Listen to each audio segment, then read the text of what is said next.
श्री गोपाळ कृष्ण भगवान की जय। लीला नंबर 440। सारंग पंडिताला पाहुण्यांचा प्रश्न करणे। एके दिवशी सारंग पंडिताने सर्वज्ञांना उपारासाठी विनंती केली।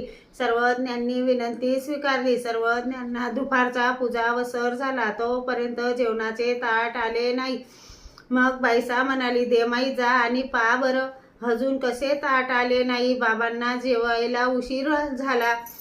देमाई गेली तेव्हा पाहुणे आणि सारंग पंडित ओसरीत बसले होते। देमाईसा घरात गेली, हे काय उमे, सर्वज्ञांना जेवायला उशीर झाला, अजून का ताट पाठविले नाही।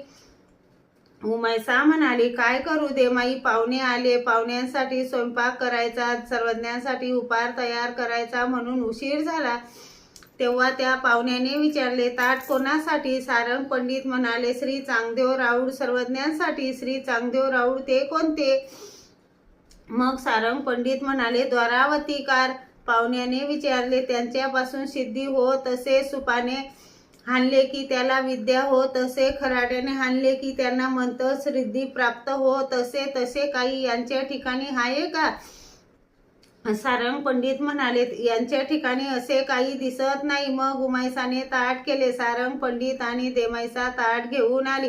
रस्त्यात येताना सारंग पंडित देमाईसाला म्हणाले, ही गोष्ट सर्वज्ञांसमोर सांगू नका। सारंग पंडितांनी सर्वज्ञांना दंडते घातले, श्रीचरणा लागले, मग सर्वज्ञांजवळ बसले। सर्वज्ञांनी देमाईसाला विचारले, देमती, तुम्हाला उशीर का लागला।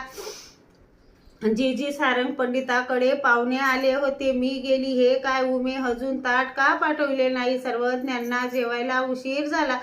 उमैसा म्हणाली, काय करू देमाई, पाहुण्यांपुरता वेगळा स्वयंपाक केला, सर्वज्ञांसाठी वेगळा उपार केला, म्हणून उशीर झाला। पाहुण्याने विचारले, ताट कोणासाठी। तेव्हा पंडित म्हणाले, श्री गोपाळ कृष्ण भगवान की जय।